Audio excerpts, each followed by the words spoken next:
आप अंदाजा लगाइए, एक साइड पर वो कह रहे हैं कि साहब वन टाइम सेटलमेंट करना है, और दूसरी तरफ वो 5 लाख की एक किस्त दी है उन्होंने। मैं समझता हूँ वो जो स्पिरिट थी उस फैसले की, वन टाइम सेटलमेंट की, वो तो बनी नहीं। अगर उन्होंने देना था तो यकदम देते, नहीं तब भी किस्तें कब की किस्त दी हुई है ये आज। हाँ, आज 5 लाख रुपए दे के एक किस्म का उनका मुंह बंद करने की कोशिश की है। मैं समझता हूँ गलत है।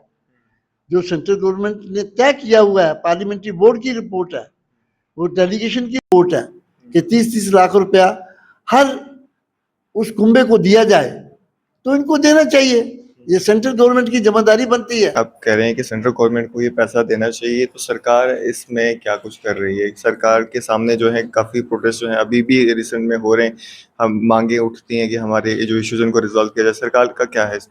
ये मसला सरकार का है, सेंट्रल सरकार का है। तो जम्मू कश्मीर की सरकार का नहीं, क्या योगदान है? जम्मू कश्मीर की सरकार रिकमेंड कर सकती है।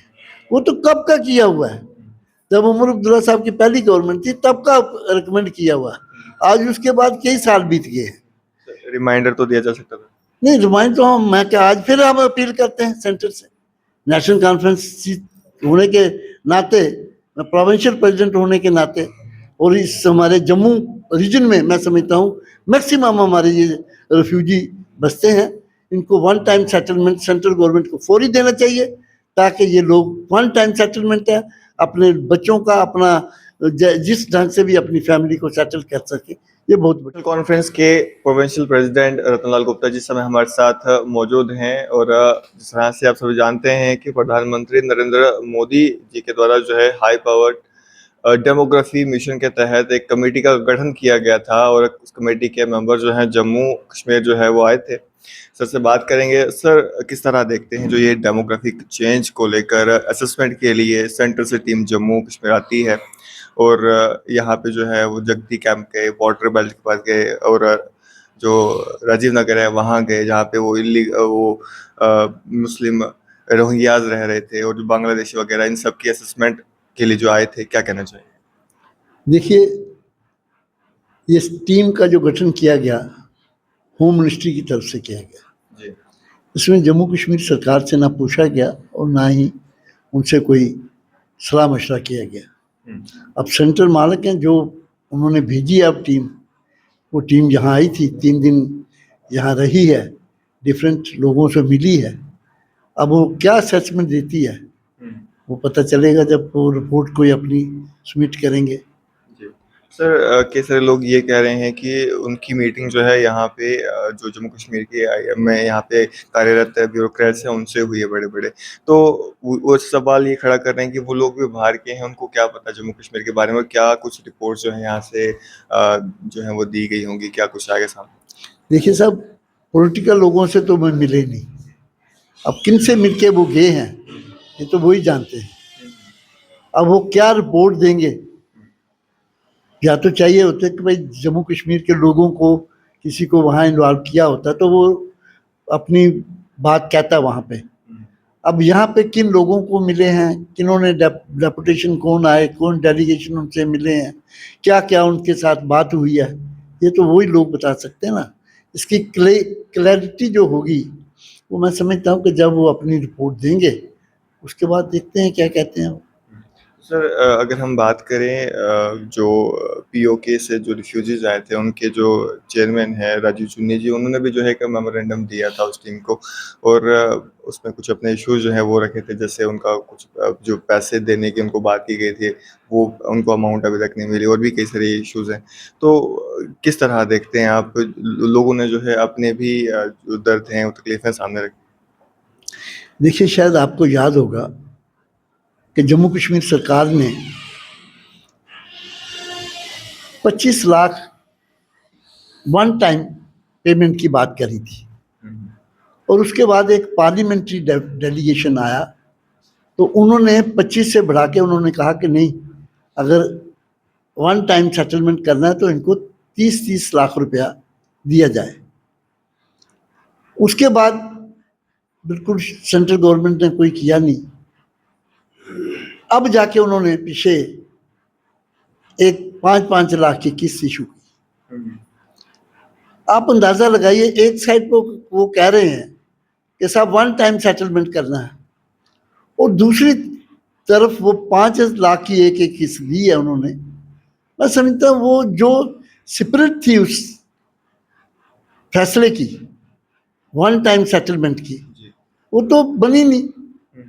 अगर उन्होंने देना था तो यकदम देते, नहीं तब भी किस्तें कब की किस्त दी हुई है ये आज। हाँ, आज 5 लाख रुपए दे के एक किस्म का उनका मुंह बंद करने की कोशिश की है। मैं समझता हूं गलत है। जो सेंट्रल गवर्नमेंट ने तय किया हुआ है, पार्लियामेंट्री बोर्ड की रिपोर्ट है, वो डेलीगेशन की रिपोर्ट है कि 30-30 लाख रुपया हर उस कुंबे को दिया जाए, तो इनको देना चाहिए। ये सेंट्रल गवर्नमेंट की जिम्मेदारी बनती है। ये बेचारे घर बार अपना छोड़ के वहां से जो जम्मू कश्मीर के अंदर यहाँ सेटल हुए हैं, और सेंट्रल स्टेट गवर्नमेंट ने रिकमेंडेशन की, उसके बाद पार्लियामेंट्री डेलीगेशन जो आया उसने रिकमेंडेशन की, अब उनको ना दें तो मैं समझता हूँ कि ये उनके साथ जाती है। उनकी जो किस्तें बनती हैं, मतलब अगर 5 लाख रुपया दिया है तो 25-25 लाख रुपया जो उनका बैलेंस है फौरी तौर पे देना चाहिए, ताकि वो बेचारे 5 लाख रुपया दे दिया, 6 साल के बाद फिर वो 5 लाख तो निकाल दिया, तो सेटलमेंट क्या हुआ? आप इकट्ठी उनको पेमेंट देंगे, बच्चों को वो सेटल करेंगे, अपने आप को सेटल करेंगे। किसी ने घर बनाना होगा, किसी ने बच्चों की शादी करनी है, किसी ने कुछ 50 बातें हैं। तो मेरा कहने का मकसद है, और हम यही चाहते हैं कि सेंट्रल गवर्नमेंट को बकाया जो 25 लाख रुपया पर फैमिली वन टाइम सेटलमेंट का फौरी तौर पे देना चाहिए। सर, अगर हम बात करें, आप कह रहे हैं कि सेंट्रल गवर्नमेंट को ये पैसा देना चाहिए, तो सरकार इसमें क्या कुछ कर रही है? सरकार के सामने जो है काफ़ी प्रोटेस्ट जो है अभी भी रिसेंट में हो रहे हैं, हम मांगे उठती हैं कि हमारे ये जो इश्यूज उनको रिजॉल्व किया जाए। सरकार का क्या है? ये मसला सरकार का है, सेंट्रल सरकार का है। तो जम्मू कश्मीर की सरकार का नहीं, क्या योगदान है? जम्मू कश्मीर की सरकार रिकमेंड कर सकती है। वो तो कब का किया हुआ है, जब उमर अब्दुल्ला साहब की पहली गवर्नमेंट थी तब का रिकमेंड किया हुआ है। आज उसके बाद कई साल बीत गए हैं। रिमाइंडर तो दिया जा सकता था। नहीं, रिमाइंड तो हम, मैं क्या, आज फिर हम अपील करते हैं सेंटर से, नेशनल कॉन्फ्रेंस होने के नाते, प्रोविंशियल प्रेसिडेंट होने के नाते, और इस हमारे जम्मू रीजन में मैं समझता हूँ मैक्सिमम हमारे ये रेफ्यूजी बसते हैं, इनको one time settlement central government को फौरी देना चाहिए, ताकि ये लोग वन टाइम सेटलमेंट है, अपने बच्चों का, अपना जिस ढंग से भी अपनी फैमिली को सेटल कर सके। ये बहुत बड़ी बात है। सर, अगर हम बात करें कि सर ये लोग ना जम्मू की अगर बात करें तो जम्मू के लिए कहते हैं कि डेमोग्राफिक चेंज हो रहा है यहाँ पे। आपको भी लगता है कि डेमोग्राफिक चेंज जो है जम्मू में हो रहा है, इस्लामाइजेशन हो रही है, ऐसा कुछ? देखिए, हम जम्मू कश्मीर के रहने वाले हैं। जम्मू कश्मीर का बाशिंदा कहीं भी जाके रह सकता है, चाहे वो जम्मू आए, श्रीनगर में आए, दूसरी जगह जाए, कहीं अब जम्मू वाले को कहीं बंदिश नहीं है कि वो पुंछ में नहीं सेटल हो सकता, कहीं भी हो सकता है। तो जम्मू कश्मीर के रहने वाले लोग हर जगह सेटल हो सकते हैं, कोई वहाँ मनाही नहीं है, और कानूनी तौर पे भी कोई उनको मना नहीं कर सकता कि साहब आप यहाँ सेटल नहीं हो सकते, कहीं भी सेटल हो सकते हैं। जम्मू कश्मीर के लोग, चाहे वो हिंदू है, चाहे वो मुसलमान है, चाहे सिख है, चाहे ईसाई है, कोई भी है, जम्मू कश्मीर में कहीं ऐसी पाबंदी नहीं है कि जम्मू कश्मीर का कोई बाशिंदा जो है एक हिस्से से दूसरे हिस्से में सेटल नहीं हो सकता, ऐसी कोई पाबंदी है नहीं। सर, अगर हम बात करें, जो ये कमेटी का गठन किया गया था, इसमें बताया गया था कि इसका मेन उद्देश्य ये है कि जो भारत देश में कितनी बॉर्डर इन्फिल्ट्रेशन हुई है, कितने लोग इलीगल तरीके से इसमें रह रहे हैं भारत में, तो जम्मू कश्मीर में भी आरोप ये लगाए जाते हैं कि एनसी के समय में बॉर्डर इन्फिल्ट्रेशन काफ़ी ज़्यादा हुई है, कई सारे लोग आके यहाँ पे बस उनके डॉक्यूमेंट्स वगैरह यहाँ के बने। क्या कहना चाहिए? देखिए, एनसी तो अभी 1.25 साल ही हुए ना आए हुए, पुराने सरकार समय थी ना, इनकी सरकार थी। इससे पहले 10 साल या 12 साल किसकी सरकार थी?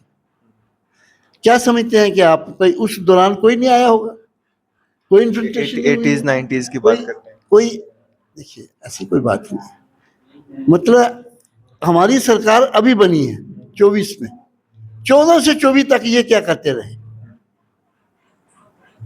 ये तो इनकी जिम्मेदारी है ना सेंटर की, तो सेंटर को अपना जवाबदेही देनी चाहिए, यहाँ कहना चाहिए कि साहब हाँ नहीं हमारी जिम्मेदारी है। दूसरों पे नहीं साहब ने एनसी की है, नहीं साहब पीडीपी की है, नहीं साहब बीजेपी और पीडीपी की तो हुकूमत रही है। तो हमारा कहने का मकसद है कि एक इल्जाम थोपना अच्छा शोभा नहीं देता।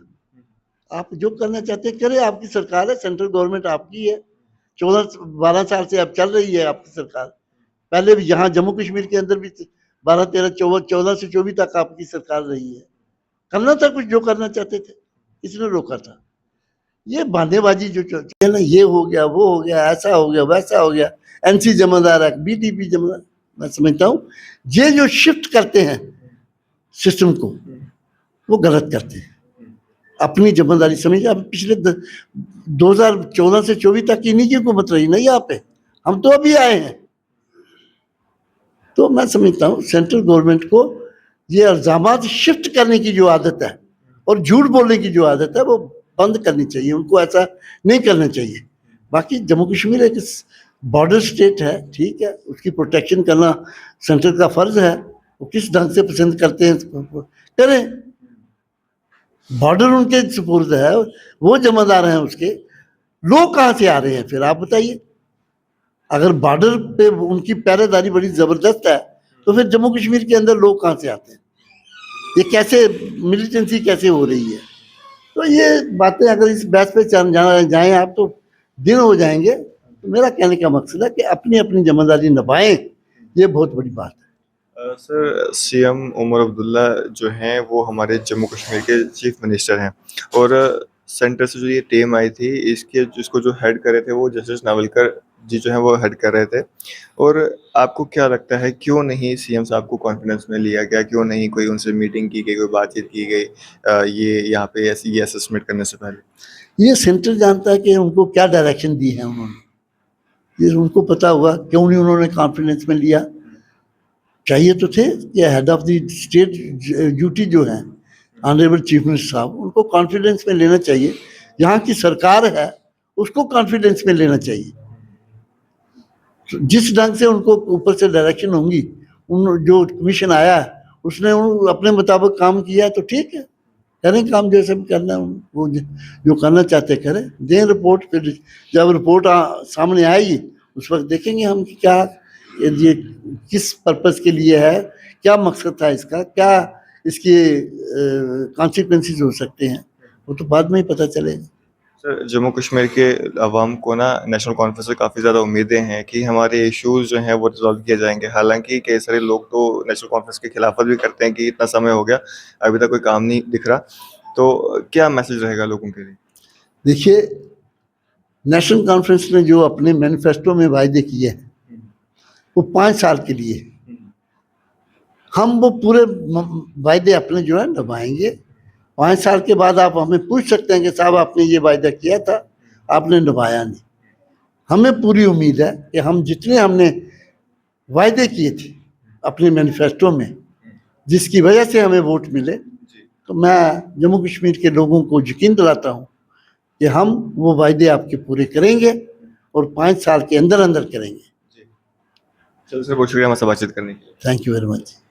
तो रतनलाल गुप्ता जी हमारे साथ बातचीत कर रहे थे, प्रोविंशियल प्रेसिडेंट हैं नेशनल कॉन्फ्रेंस के। आप लोग अपनी क्या राय रखते हैं अपने कमेंट्स बॉक्स में ज़रूर दीजिएगा। फिलहाल के लिए इतना ही, बने रहे हमारे साथ, देखते रहे the voice of trust news.